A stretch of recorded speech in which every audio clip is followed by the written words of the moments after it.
Auto Boy Saturday morning. Ang install natin ngayon ng LNT spring sa isang Honda EK ang bigote. Yan. Alam ko malayo pa pinanggalingan ito, pero parang lowered na siya. Yan siya. Paranaque po. Paranaque, from Paranaque. Kaya pala naka all hill south. So guys, medyo video ko lang boss So guys, naka 195, 55, 15 siya. Kung makapansin nyo, lowered na. Ang sabi ni boss, naka KYB shock siya na naka coil sleeve. So mamaya makikita natin yan pagkalas nito. Hindi masyadong kita dito eh. So ang fender gap niya ngayon, alos 1.5 front. Then yung rear, mas mababa. 1 na lang. Boss, ba't magpapalit ka ng lowering spring? Ano po kasi? Tagtag? Opo. Yung lower po kasi may shadow na. Yung coil sleeve niya. So, yan. 1.51 yung rear. Ang coil sleeve, adjustable yan. Hindi ko lang alam ba't ganito yung adjust ng sir. Okay, so install na natin. So guys, naka coil sleeve si Kuya, harap likod. Ito yung ano ng coil sleeve. Ayan. Wala nang preload, alog-alog. Plus, dahil yung spring niya is ganyan, maliit. Na hindi ko alam kung standard or what. Nakatagtagan si boss. Ito, ang maganda lang dito, may adjustable. Parang coilovers. Pero, so as mentioned, ang LNT springs, hindi yan generic springs. Iba ang itsura ng mga pang EK, iba yung pang BIOS, iba yung pang ano. So ito specific for EK. Meron niya nakalagay na yan. EK front, yung sa EK rear ito. So ito EK front. Yan yung kakabit natin dun sa kinakalas ngayon na coil sleeve. Ayan. So difference, layo. Layo, di ba? Kalahati lang yan. Kalahati lang tong coil sleeve. So, alam nyo na kung bakit walang tagtag tong LNT. Ito matagtag. Di ba? Layo. So, rota slipstream yung max ni Sir 15 by 6.5 ET40.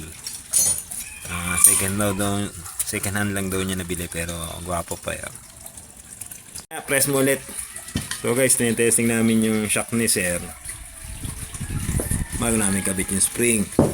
Sabi ni Sir, wala pa daw isang buwan niyang KYB niya, pero tingnan niyo po, bagal na umakyat.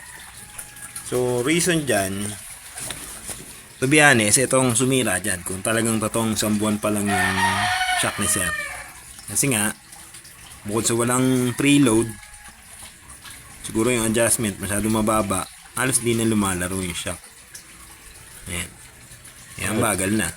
So ngayon, kung walang budget si Sir, hindi tayo bibili nito, pero at least nakabagong spring siya na may preload. Kaya yun lang ang problema nun, mas bugbog yung spring kasi nga yung shock mismo tigas na ayun ang bumalik.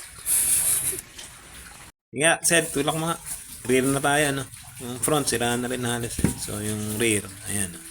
Wala na, ayun ang bumalik. So, next time, pag may budget si boss, yan, palitin lahat ng shocks.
So guys, nakapag-road test na si sir.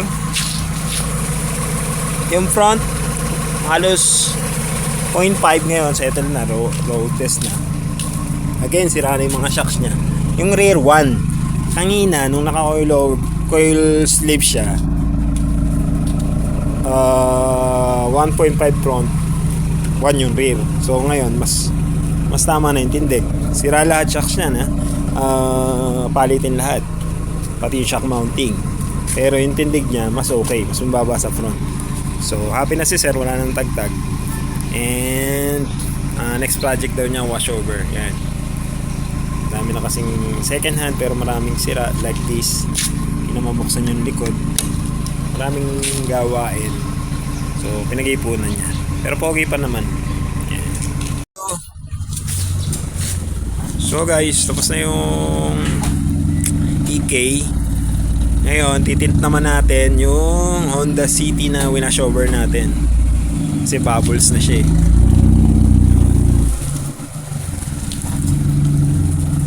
Bubbles na yung tint niya. Para mas pogi. Alis si boss. Honda EK. Pogi pa rin talaga eh. Thank you! Ayan. Ongoing tayo ngayon sa tint.